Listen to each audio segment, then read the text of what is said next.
Good morning বন্ধুরা, আমি মৌমিতা লাইফের খুঁটিনাটিতে আরও একটা নতুন দিনে তোমাদের অনেক অনেক স্বাগত। ব্লগটা নতুন হলেও দিনটা কিন্তু পুরনোই রয়েছে। আমার এই ইস্ট সিকিম ঘুরতে যাওয়ার প্রায় শেষ পর্যায়ে আমরা চলেই এসেছি। তো আগের দিন তোমরা ব্লগটা যেখান থেকে শেষ করেছিলে, আজকে কিন্তু সেখান থেকেই আবার শুরু করলাম। তো এখন আমরা আছি জুলুকে। আর দেখতেই পেলে দিনের আলো যতক্ষণ ছিল ততক্ষণ মেঘরা কি সুন্দর খেলা করছিল।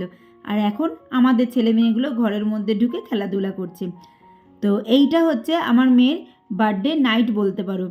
তো এই নাইটটা আমরা জুলুকেই পাবো সেটা আমরা প্রথম থেকেই জানতাম। তো সেই জন্য মোটামুটি জন্মদিনে যা যা লাগবে সমস্ত কিছু অ্যারেঞ্জমেন্ট আমরা বাড়ি থেকেই নিয়ে গেছিলাম। শুধু ওখান থেকে কেকটা কিনতে হয়েছিল। কেকটা কিনতে গিয়ে যা বেকুব হয়ে গেছি তোমাদেরকে কি বলবো। মানে কেকটার দাম 400 টাকা নিয়েছে। সেই তুলনায় মানে কি বলবো, কেকটার সাইজটা অনেকটাই ছোট। যেখানে যেমন সেখানে সেরকম। তো কেকটা দেখলে তোমরা বুঝতেই পারবে। তো যাই হোক, ওখানে গিয়ে যে কেকটা পেয়েছি এই আমাদের জন্য অনেকখানি। তো এই যে দেখো, এই হলো কেক। আর এই যে আমার মাম সাজুগুজু করে বসে পড়েছে। ওর জন্য একটা ড্রেস নিয়ে গেছিলাম, কিন্তু সেটা না পরে গিফটে পাওয়া এই ড্রেসটাই ও পরলো। তো এই যে আমরা মোটামুটি যারা যারা আছি সবাই এখন বসে পড়েছি। এখন বার্থডে কেক কাটিং হবে। তো এই বার্থডেটাও কিন্তু ওর জন্য স্পেশাল হয়ে থাকলো। -8 ডিগ্রিতে বসে মানে বার্থডে কেক কাটিং ব্যাপারটাই কিন্তু একদম আলাদা। তো বাইরে তো দেদার ঠান্ডা, আর ঘরে বসেও মুখ থেকে রীতিমতো ধোঁয়া বেরোচ্ছে। তো চলো, ও এখন কেক কাটিং করবে।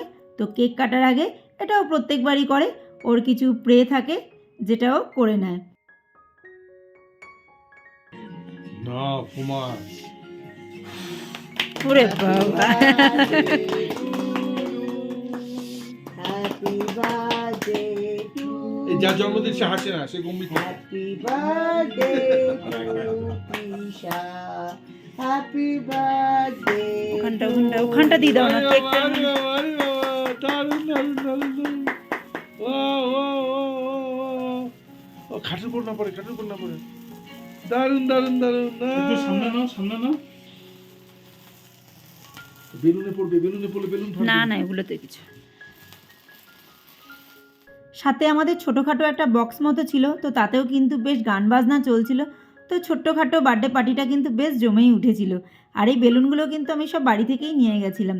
আর কেকটা কিন্তু খুব একটা খারাপ খেতে না, তবে আমাদের এখানকার স্বাদের মতো না, একটু অন্য স্বাদের, তবে বেশ ভালোই ছিল।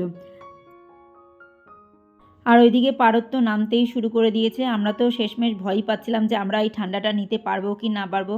তো দেখলাম খুব একটা অসুবিধা হয়নি। আসলে এতদিন ধরে ওখানে ছিলাম, তো তো সেই জন্য খানিকটা অ্যাডজাস্ট হয়ে গেছিলো মানে ঠান্ডার ব্যাপারটা। তো আমাদের খুব একটা কষ্ট হয়নি। কিন্তু ওই দাদা দিদিরা যে গেছিলো, তো ওনারা একটা হিটার নিয়ে নিয়েছিল, কারণ ওনাদের প্রয়োজন ছিল, তো সেই জন্য ওনারা একটা হিটার নিয়েছিল। তো যতক্ষণ এই কেক কাটিং টাটিং সমস্ত কিছু হচ্ছে, হিটারটা কিন্তু আমাদের ঘরেই ছিল। তো সেই জন্য খুব একটা অসুবিধা হয়নি। তো দেখতেই পাচ্ছ পায়ে মোজা টোজা নেই, হাতে গ্লাভস নেই, কারণ হচ্ছে হিটারটা আমাদের রুমে ছিল। কিন্তু যেই হিটারটা বিদায় নিয়েছিল, বাপরে বাপ দারুণ ঠান্ডা লাগছিল। আর যতক্ষণ হিটারটা না আসছিল সেই একই অবস্থা। তো এই যে ওদের দুই বন্ধুর কেক আদান প্রদান এখানে সম্পূর্ণ হলো। আর ওদের কেক খাওয়া না তো অন্য কিছু, দুজনেই বেলুনগুলো নিয়ে যা দুষ্টুমি শুরু করেছিল তোমাদেরকে কি বলবো। মানে নাম্বারেই এরা বড় হয়েছে, কিন্তু মানে মস্তিষ্ক থেকে এখনও সেই ছোটটা ছোটই রয়ে গেছে।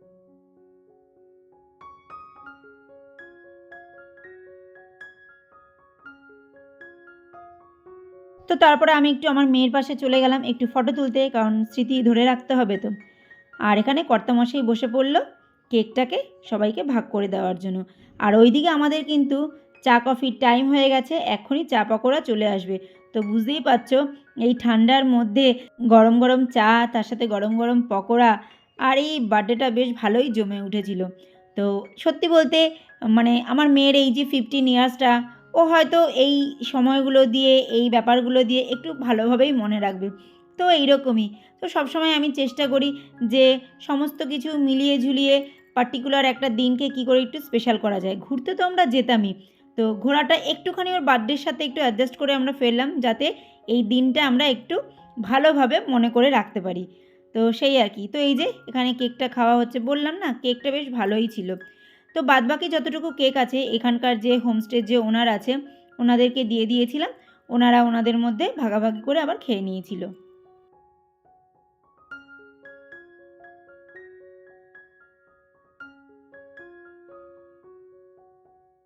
তো এই যে দেখো চা নিয়ে চলে এসেছে, সাথে আছে গরম গরম পকোড়া, আর চাগুলো দেখো কি সুন্দর কাপে করে দিয়েছে, এত সুন্দর, মানে কি ভালো লাগছিল। মানে কেন বলো তো এরকম কাপটা করে দিয়েছে, এত ঠান্ডা যে ওনারা আনতে আনতেই চাটা ঠান্ডা হয়ে যাবে, তো সেই জন্য এরকম ঢাকনা দেওয়া কাপে করেই দিয়েছে। আর এরকম কাপ না আমি এর আগের বার যখন দার্জিলিং গেছিলাম তখন ওখান থেকে একটা নিয়ে এসেছিলাম।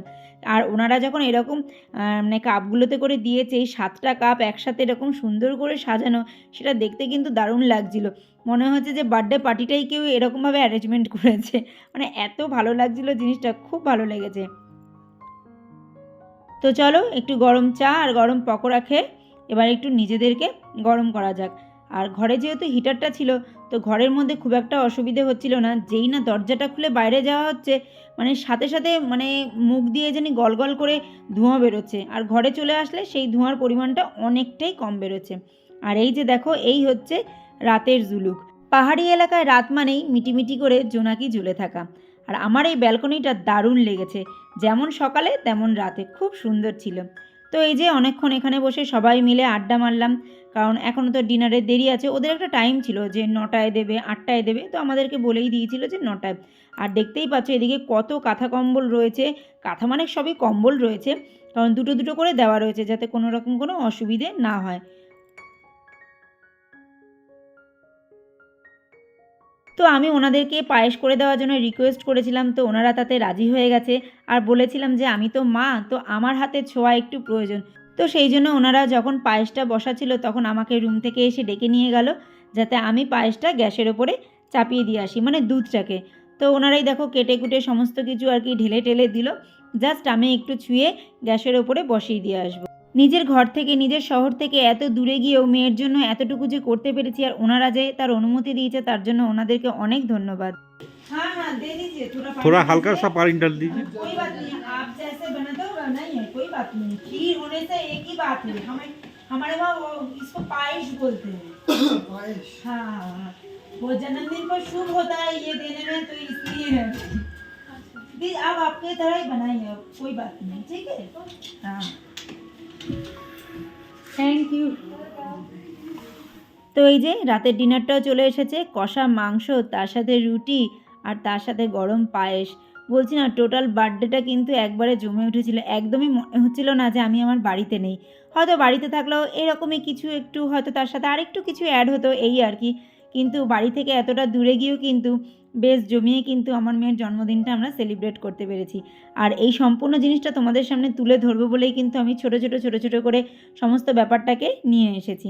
তো এই যে দেখো ওনারা পায়েসটা রান্না করে আমাদেরকে দিয়ে গেছিলো সম্পূর্ণটাই, কিন্তু আমি এখান থেকে যে যে পায়েসটা বলে, মানে সবার আগে যেটা তুলে রাখা হয়, তো সেটাই তুলে রেখে সম্পূর্ণ বাটিটাই আমি ওনাদেরকে দিয়ে দিয়েছিলাম। বলেছিলাম আমাদের সাথে আরও একটা টেবিল বসেছিল খেতে, যাতে সবার মধ্যে ওনারা ভাগ করে দেয়।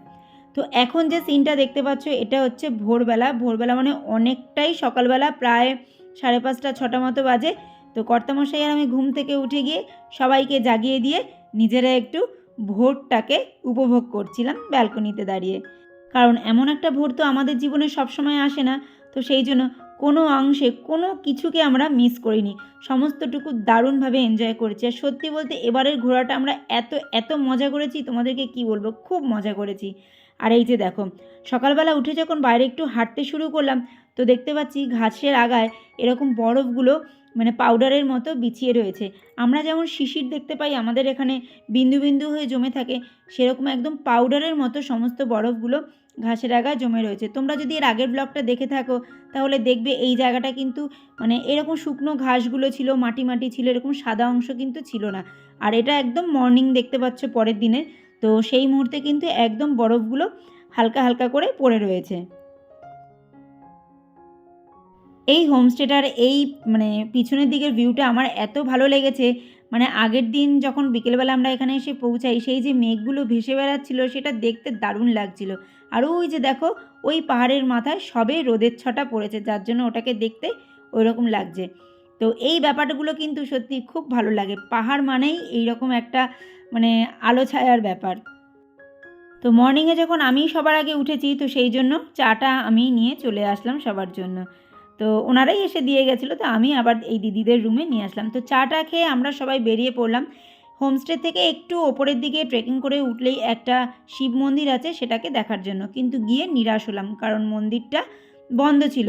তবে বন্ধ বলবো না, ওটা আমাদেরই ভুল, বাইরে থেকে ছিটকিনি দেওয়া ছিল, আমরা ভেবেছি বন্ধ, তাই আর ভেতরে যাইনি। তো এত সুন্দর একটা জায়গাকে বিদায় জানিয়ে এবার আমাদেরকে আবার বাড়ি ফেরার পথে এগোতে হচ্ছে। যদিও আজকে বাড়ি ফিরছি না, এরপরে আমরা আরও একটা স্পটে যাব, সেখান থেকে তারপরে আমরা বাড়ির দিকে রওনা দেব।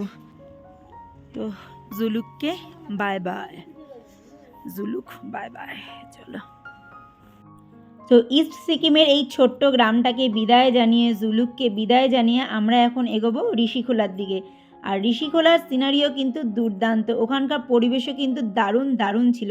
তো সেটা দেখতে হলে কিন্তু এর পরের ব্লগগুলো তোমাদেরকে দেখতে হবে। তো আমার সাথে পাহাড়ের কোলে ঘুরে বেড়াতে তোমাদের কেমন লাগছে অবশ্যই কিন্তু একটা লাইক ও কমেন্ট করে জানিও। আর যদি একটু বেশি ভালো লেগে থাকে তাহলে কিন্তু চ্যানেলটাকে সাবস্ক্রাইব করে আমার পাশে থেকো, এরকম আরও সুন্দর সুন্দর ব্লগগুলো দেখতে হবে।